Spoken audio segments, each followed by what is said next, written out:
ভ্রামণিকের গল্পের আসরে স্বাগত।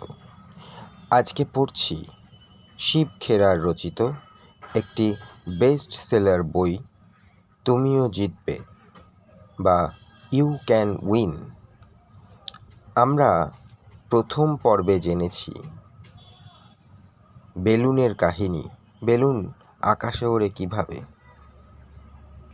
একজনের সোনা খুঁজে পাওয়ার কাহিনী, অর্থাৎ সোনার ক্ষেতের ধারে থেকেও সে চিনতে পারেনি। আর আমরা পড়েছি শিক্ষা কী এবং প্রকৃত শিক্ষার সম্পর্কেও আমরা জেনেছি। আজকে আমরা এর দ্বিতীয় পর্বে আরও নতুন কিছু জানব। তাহলে শুরু করা যাক। বহুমুখী শিক্ষা কী? বনের কতিপয় জন্তু একটি স্কুল খুলতে মনস্থ করল। স্কুলে ছাত্র হিসেবে এলো একটি পাখি, একটি কাঠবিড়ালি, একটি কুকুর, একটি খরগোশ এবং একটি মানসিক প্রতিবন্ধী বানমাছ। স্কুলের পরিচালকবর্গ ঠিক করল যে স্কুলের শিক্ষাসূচি হবে বহুমুখী এবং সব ছাত্রকেই সব বিষয় নিতে হবে। শিক্ষাসূচির মধ্যে ছিল আকাশে চড়া, গাছে চড়া, সাঁতার কাটা, মাটি খোঁড়া ইত্যাদি। সব ছাত্রকেই সব বিষয় নিতে হবে। পাখি ভালো উড়তে পারে বলে ওড়াতে সে প্রথম, কিন্তু মাটি খুঁড়তে গিয়ে তার ঠোঁট গেল ভেঙে, ডানা গেল মুচড়ে, ফলে ওড়াতেও তার দক্ষতা কমে গেল। সব মিলিয়ে সে পেল তৃতীয় শ্রেণী। কাঠ বেড়ালি গাছে চড়তে সবসময়ই প্রথম, কিন্তু সাঁতারে ফেল। কুকুর স্কুলে ভর্তি হলো না, স্কুলের জন্য চাঁদাও দিল না, উল্টে ঘেউ ঘেউ করাকে পাঠ্যতালিকায় স্থান দেওয়ার দাবিতে পরিচালক মণ্ডলীর বিরুদ্ধে সংগ্রাম শুরু করল। মাটি খোঁড়াতে খরগোশ প্রথম, কিন্তু গাছে চড়া তার কাছে সমস্যা। কয়েকবার চড়ার চেষ্টা করতে গিয়ে গাছ থেকে পড়ে মস্তিষ্কে আঘাত পাওয়ার ফলে সে মাটি খোঁড়াও ভালো করে করতে পারছিল না। ফলে সব মিলে সে পেল তৃতীয় শ্রেণী। এদিকে মানসিক প্রতিবন্ধী বানমাছ সব বিষয়েই মাঝারি, ফলে সব বিষয় মিলিয়ে সেই হলো প্রথম। পরিচালক মণ্ডলী খুশি, কারণ একটি বহুমুখী শিক্ষা ব্যবস্থায় প্রত্যেক ছাত্র ব্যাপক বিষয়ভিত্তিক নাম্বার পেয়েছে।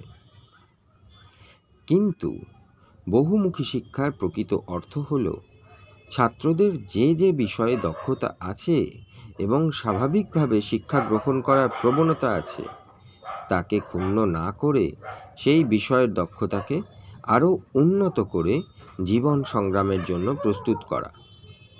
আমাদের সকলেরই কোনো না কোনো বিষয়ে দক্ষতা আছে। হামিংবার্ড খুব ছোট পাখি, 1 আউন্সেরও 10 ভাগের 1 ভাগ মাত্র ওজন, কিন্তু দেহ এত নমনীয় যে সে খুব জটিলভাবে প্রতি সেকেন্ডে 75 বার পাখা সঞ্চালন করতে পারে।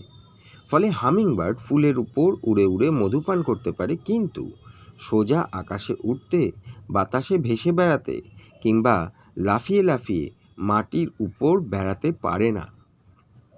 300 পাউন্ড ওজনের উট পাখি পাখিদের মধ্যে বৃহত্তম, কিন্তু উড়তে পারে না। কিন্তু এদের পা এত শক্ত যে ঘন্টায় 50 মাইল বেগে দৌড়তে পারে। এক পদক্ষেপে 12 থেকে 15 ফুট যায়। অজ্ঞতা। জ্ঞানের প্রতি মোহ থাকলেই তাকে শিক্ষিত বলা যায় না, বরং বলা যায় সে অজ্ঞ। মূঢ় লোকেদের এক বিশেষ ধরনের আত্মবিশ্বাস থাকে, যা অজ্ঞতা থেকেই জন্ম নেয়। বেঞ্জামিন ফ্র্যাঙ্কলিন এই প্রসঙ্গে বলেছিলেন, কোনো কোনো বিষয়ে অজ্ঞ হওয়ার মধ্যে কোনো লজ্জা নেই, কিন্তু কোনো করণীয় কাজের সঠিক পদ্ধতিটি আয়ত্ত করার অনিচ্ছা প্রকৃতই লজ্জাকর। কোনো বিষয় না জানা দোষের নয়, কিন্তু এই অজ্ঞতাকে সম্বল করে জীবনে উন্নতি করার ইচ্ছাই মূঢ়তা। কিছু মানুষের অজ্ঞতাকে জমিয়ে জমিয়ে তাকেই শিক্ষা বলে চালাতে চায়। অজ্ঞতা মানুষকে সুখী করে না। অজ্ঞতার অর্থ দুঃখ, বিপদ, দারিদ্র্য ও অসুস্থতা। অজ্ঞতা যদি সুখদায়কই হতো তবে বেশিরভাগ মানুষ সুখী নয় কেন? অল্পবিদ্যা যদি ভয়ঙ্করী হয়, তবে বেশি অজ্ঞতাই তাই। কারণ অজ্ঞতা ও ক্ষুদ্রতা ভয়, গোঁড়ামি, আত্মম্ভরিতা ও কুসংস্কারের জন্ম দেয়। প্রজ্ঞা অজ্ঞতার অন্ধকার দূর করে। আমরা যে যুগে বাস করি সে যুগে সংবাদের গুরুত্ব অনেক। হিসেব করে দেখা গেছে যে প্রত্যেক বছর আমাদের জ্ঞাতব্য বিষয় প্রায় দ্বিগুণ হয়ে যাচ্ছে। তথ্য ও সংবাদ এত সহজে পাওয়া যায় বলে অজ্ঞতা দূর করাও সহজ। কিন্তু এসব সত্ত্বেও আমাদের শিক্ষায় অতি প্রয়োজনীয় বিষয়গুলি বাদ পড়ে যায়। আমরা পড়ি, লিখি, অঙ্ক শিখি, কিন্তু এই বুদ্ধির চর্চায় আমাদের কি লাভ হবে যদি আমাদের মানবিক মর্যাদাবোধ ও মানুষের প্রতি সহমর্মিতাবোধ সম্পর্কে কোনো ধারণা না থাকে? আমাদের স্কুলগুলি জ্ঞানের ঝর্ণাধারার মতো। কিছু ছাত্র সেই ধারায় তৃষ্ণা নিবারণ করে, কেউ আবার একটু আধটু চুমুক দিয়ে দেখে, আবার কেউ কেউ মুখ ধুয়ে নেয়। সাধারণ বুদ্ধি ছাড়া শিক্ষা ও জ্ঞানের কোনো মূল্যই নেই। সাধারণ বুদ্ধির অর্থ বাস্তব অবস্থাকে যথাযথভাবে অনুধাবন করা এবং সেই অনুসারে যেভাবে কাজ করা উচিত সেইভাবে কাজ করা। আমরা সবাই 5টি ইন্দ্রিয় নিয়ে জন্মেছি: স্পর্শ, স্বাদ, দৃষ্টি, ঘ্রাণ ও শ্রুতি। কিন্তু সকল মানুষদের আরেকটি ষষ্ঠ ইন্দ্রিয় আছে, সেটি হলো সাধারণ বুদ্ধি। সাধারণ বুদ্ধি শিক্ষার ফলশ্রুতি নয়, শিক্ষা ব্যতিরেকেও লাভ করা যায়। সাধারণ বুদ্ধি ব্যতিরেকে শ্রেষ্ঠতম প্রাতিষ্ঠানিক শিক্ষাও বিশেষ ফলপ্রসূ হয় না। প্রখর সাধারণ বুদ্ধির নামই প্রজ্ঞা। কুঠারে শান দাও। জন নামে এক কাঠুরে একটি সংস্থায় 5 বছর কাজ করার পরও তার মাইনে বাড়েনি। সেই সংস্থা তখন বিল নামে এক কাঠুরেকে কাজে লাগালো এবং 1 বছরের মধ্যে তার মাইনে বাড়িয়ে দিল। জন ক্ষুব্ধ হয়ে তার উপরওয়ালার কাছে গিয়ে ব্যাপারটা জানতে চাইল। উপরওয়ালা বলল, 5 বছর আগে তুমি যে পরিমাণ কাঠ কাটতে আজও তাই কাটছো। তুমি যদি তোমার কাঠ কাটার ক্ষমতা বাড়াও তাহলে আমরাও তোমার মাইনে বাড়িয়ে দেব। জন ফিরে গিয়ে কাজ আরম্ভ করলো, কিন্তু অনেক বেশি সময় ব্যয় করে এবং সর্বশক্তি দিয়ে আঘাত করেও সে আগের থেকে বেশি গাছ কাটতে পারল না। তখন সে উপরওয়ালার কাছে গিয়ে তার সমস্যার কথা বলল। উপরওয়ালা পরামর্শ দিল বিলের সঙ্গে কথা বলতে। বিলের হয়তো কিছু কায়দাকানুন জানা আছে। এই ভেবে জন বিলকে জিজ্ঞেস করল সে এত বেশি কাঠ কাটে কিভাবে। বিল উত্তর দিল, প্রত্যেকটা গাছ কাটার পর আমি 2 মিনিটের বিরতি নিয়ে আমার কুড়ালটিতে শান দিই। তুমি তোমার কুড়ুলে শেষবার কখন শান দিয়েছ? এই প্রশ্নটি জনের চোখ খুলে দিল এবং সে তার সব প্রশ্নের জবাব পেয়ে গেল। এই প্রশ্নটি গুরুত্বপূর্ণ। তুমি শেষবার কখন তোমার অস্ত্রে শান দিয়েছ? অতীত গৌরবগাথা কিংবা উচ্চশিক্ষার মর্যাদাপূর্ণ তকমা দিয়ে হবে না। সফল হতে হলে সকলকেই সদা সর্বদা কুড়ুলে শান দিয়ে কাজ করতে হবে। মনের খোরাক জোগাও। আমাদের দেহের পুষ্টির জন্য যেমন ভালো খাদ্যবস্তুর প্রয়োজন, তেমনি মানসিক উন্নতির জন্য প্রত্যহ সৎ চিন্তার প্রয়োজন। ভালো খাদ্যের বদলে খারাপ খাদ্য খেলে যেমন শরীর অসুস্থ হবে, তেমনি সৎ চিন্তা না করলে মনও অসুস্থ হবে। সৎ ও ইতিবাচক চিন্তার দ্বারাই মনকে সঠিক পথে চালনা করতে হয়। বাস্কেটবল খেলায় যেমন, তেমনি ক্রমাগত অনুশীলন এবং অনেকের সঙ্গে সংস্পর্শের মধ্য দিয়েই সাফল্যের মূল মন্ত্রগুলো আয়ত্ত করতে হয়। জ্ঞানী শক্তি। আমরা প্রায়ই শুনি জ্ঞানী শক্তি। ঠিক তা নয়। জ্ঞান শক্তির উৎস। জ্ঞান হচ্ছে তথ্যের সমাহার। এই জ্ঞানকে শক্তিতে রূপান্তরিত করা হয় যখন তা যথাযথভাবে প্রয়োগ করা হয়।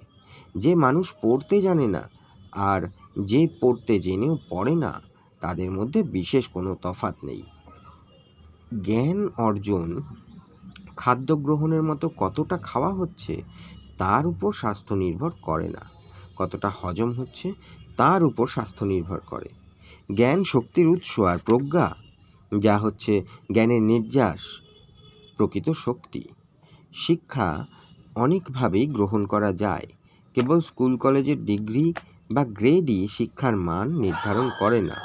শিক্ষার অর্থ আত্মশক্তি বৃদ্ধি করা, স্থিরভাবে শোনার ও বোঝার ক্ষমতা অর্জন করা, আর জানার ইচ্ছা অর্জন করা।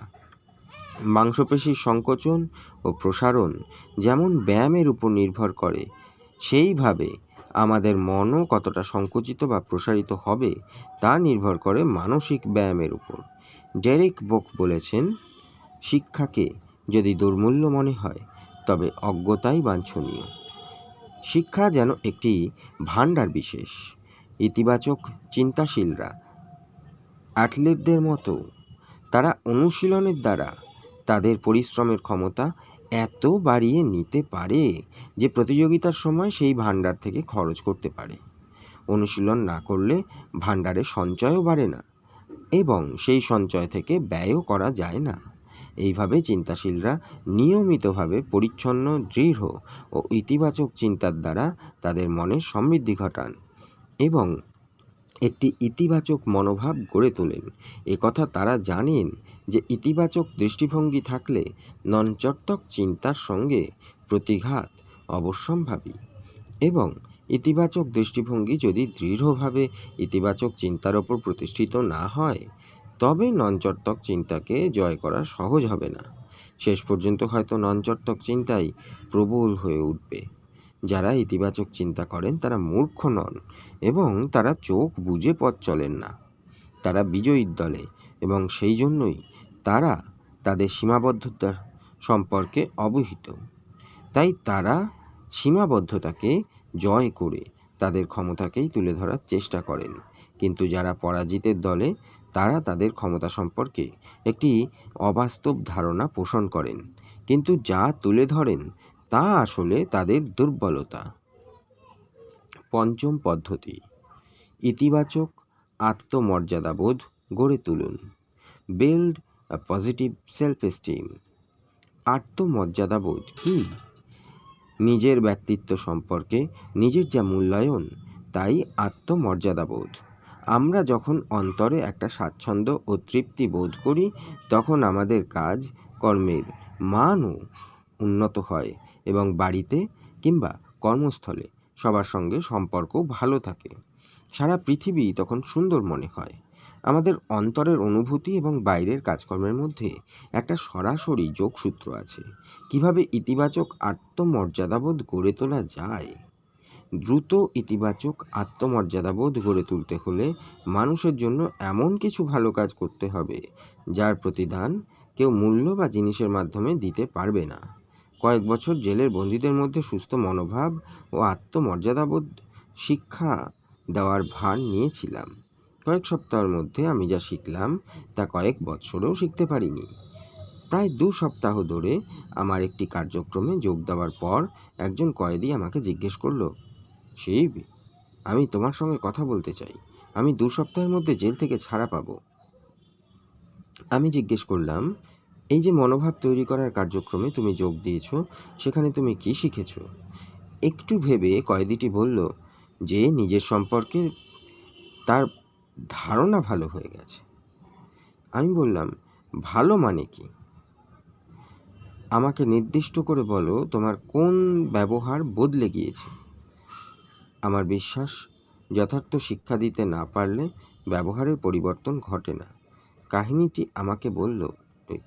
আমাকে বলল যে কার্যক্রম শুরু হওয়ার সময় থেকে সে বাইবেল পড়ছে। আমি প্রশ্ন করলাম, বাইবেল পড়ে তার কি লাভ হয়েছে? সে জবাব দিল যে এর ফলে সে নিজের ও বাইরের জগতের সম্পর্কের মধ্যে শান্তি খুঁজে পেয়েছে। এটি আগে সে পায়নি। আমি বললাম, এটি খুব ভালো কথা, কিন্তু শেষ কথা হলো তুমি জেল থেকে ছাড়া পেয়ে কী করবে? সে বলল যে সে সমাজের একজন সক্রিয় সহায়ক সদস্য হওয়ার চেষ্টা করবে। আমি আবার একই প্রশ্ন জিজ্ঞেস করলাম। সে একই জবাব দিল। তৃতীয়বারও তাকে আমি জিজ্ঞেস করলাম, জেল থেকে মুক্তি পাওয়ার পর সে কী করবে? আমি একটু অন্যরকম উত্তর আশা করেছিলাম। এবার সে রেগে জবাব দিল, সে সমাজের একজন সক্রিয় সহায়ক সদস্য হবে। তার প্রথম এবং শেষ উত্তরের মধ্যে যে পার্থক্য আছে তা তাকে দেখিয়ে দিলাম। প্রথমে সে বলেছিল যে সক্রিয় সদস্য হওয়ার চেষ্টা করবে। শেষে অবশ্য সে বলল যে সক্রিয় সহায়ক সদস্য হবে। হতে চেষ্টা আর হওয়ার মধ্যে অনেক তফাৎ আছে। চেষ্টা করার মধ্যে যে দোদুল্যমানতা আছে তা সবসময়ই ব্যর্থতার দরজা খোলা রাখতে সাহায্য করে, কিন্তু সেই সঙ্গে জেলে ফেরার দরজাও। ওই কয়েদখানার আরেকজন বাসিন্দা যে আমাদের কথোপকথন শুনছিলেন জিজ্ঞেস করলেন, শিব, তোমার এই কাজের জন্য কি পাও? উত্তরে বললাম, আমি যা অনুভূতি লাভ করলাম তার মূল্য পৃথিবীর সব অর্থের চেয়েও বেশি। তারপর তিনি জিজ্ঞেস করলেন, আপনি কেন এখানে আসেন? বললাম, আমি এখানে আসি নিজের স্বার্থের জন্য, এবং তা হলো আমি এই পৃথিবীকে আরও ভালো বাসযোগ্য করে তুলতে চাই। এই ধরনের স্বার্থপরতা স্বাস্থ্যকর।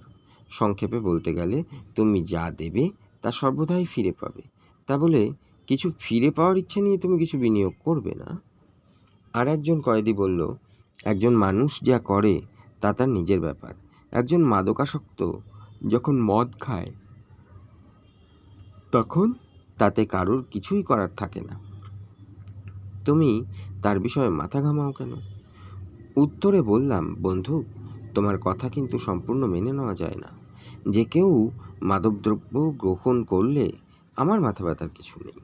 তুমি কি নিশ্চিত করে বলতে পারবে যে ওই মাদকাসক্ত ব্যক্তিটি গাড়ি চালিয়ে কেবল ওই গাছের সঙ্গেই ধাক্কা মারবে এবং তোমাকে, আমাকে কিংবা আমাদের ছেলেপুলেদের চাপা দিয়ে মারবে না?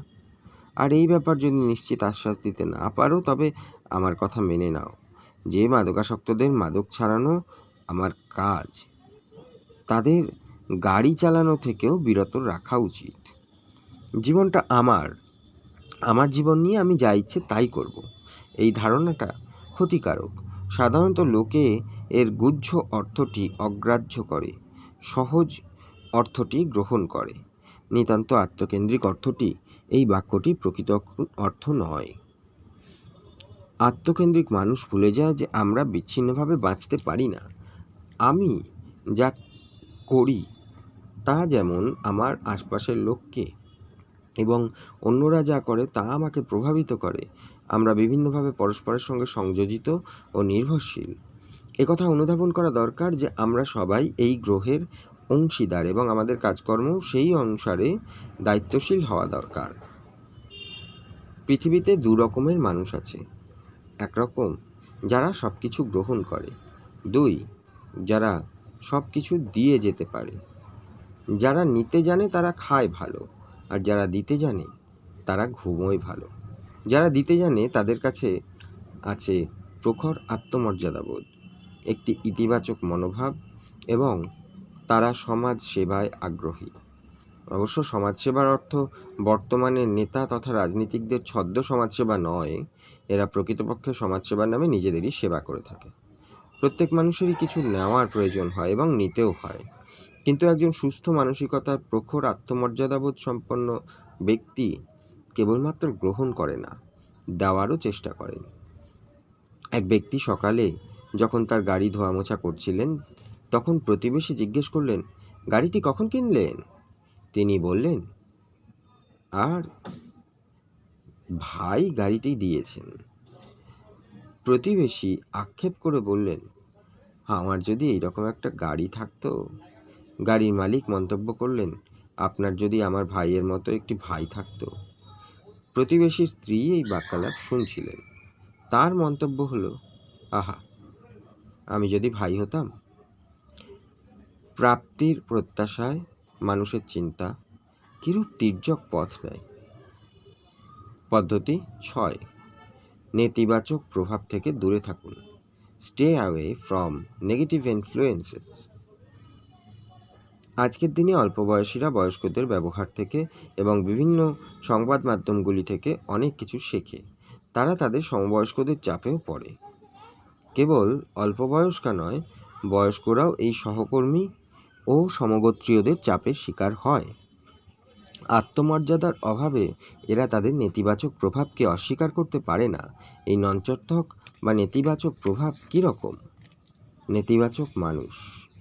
একটি বনমুরগির বাসাতে একটা ঈগলের ডিম রাখা হয়েছিল।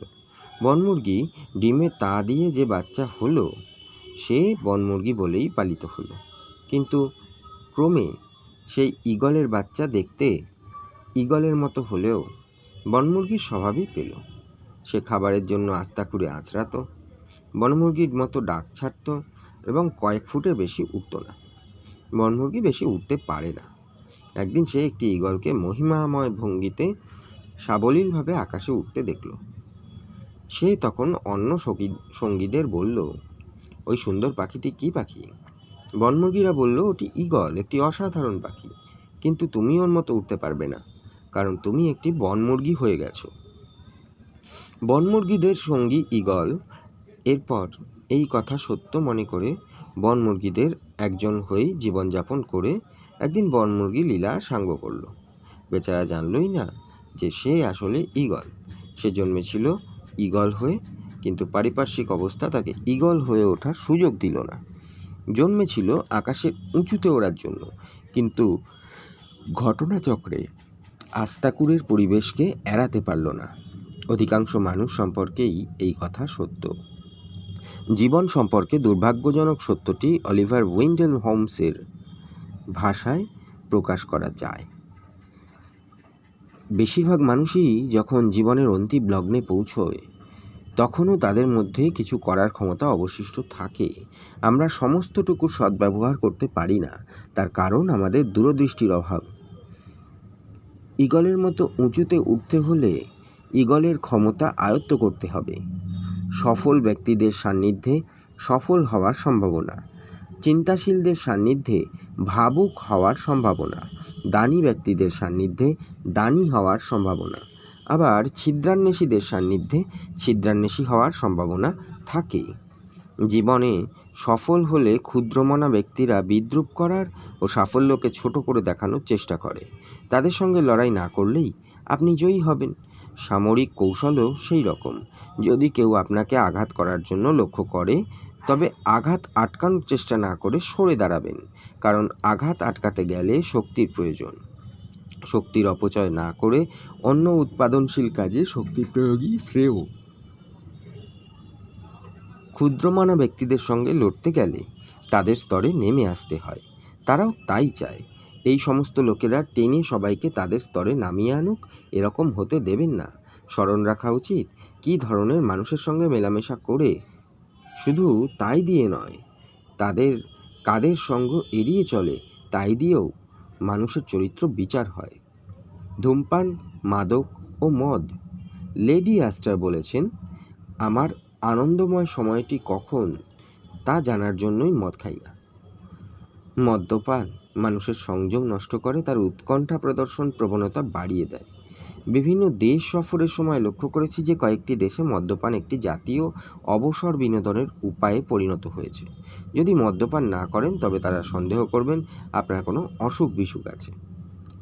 তাদের নীতি হলো, আপনার ইংরেজি কতটা খারাপ হতে পারে তাতে কিছু যায় আসে না, কিন্তু আপনার স্কচ হুইস্কিটি উৎকৃষ্ট হওয়া প্রয়োজন। স্কচ হুইস্কির বোতলকে তারা সম্পদের মধ্যে গণ্য করে। মদ্যপান ও ধূমপানকে আজকাল নানাভাবে আকর্ষণীয় করা হয়েছে। নেশাসক্তদের যদি নেশা করার কারণ জিজ্ঞাসা করেন তবে অনেক রকম জবাব পাবেন। কোনো বিশেষ উপলক্ষে মজা করার জন্য, সমস্যা ভোলার জন্য, ক্লান্তি অপসারণের জন্য, কেবল পরীক্ষা করে দেখার জন্য, কাউকে বিশেষভাবে চমকে দেওয়ার জন্য, চলতি রীতি মেনে চলার জন্য, সমাজে মেলামেশা করার উদ্দেশ্যে, ব্যবসায়িক উদ্দেশ্য সাধনের জন্য ইত্যাদি। কেউ কেউ আবার সঙ্গীদের চাপে মদ্যপান শুরু করে। সঙ্গীর ওপর চাপ সৃষ্টি করতে তারা বলে, তুমি কি আমার বন্ধু নাও, তাহলে খাবে না কেন?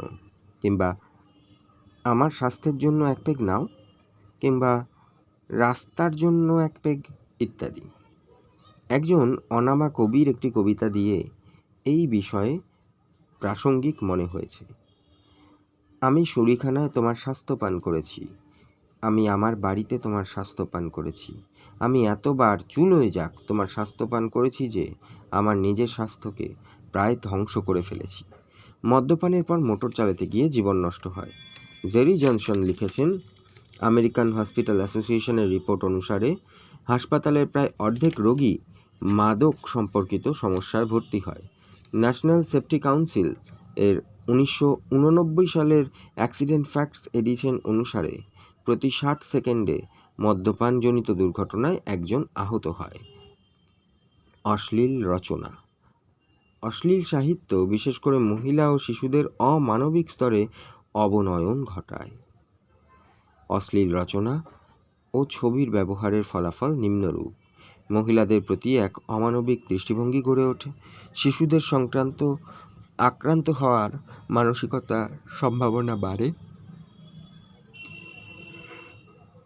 বিবাহ নষ্ট হয়ে যায়, যৌন হিংস্রতাকে প্রশ্রয় দেয়, নীতি ও ন্যায় অন্যায় বোধকে বিদ্রূপ করার প্রবণতা বাড়ে, ব্যক্তি, পরিবার ও সমাজকে নষ্ট করে।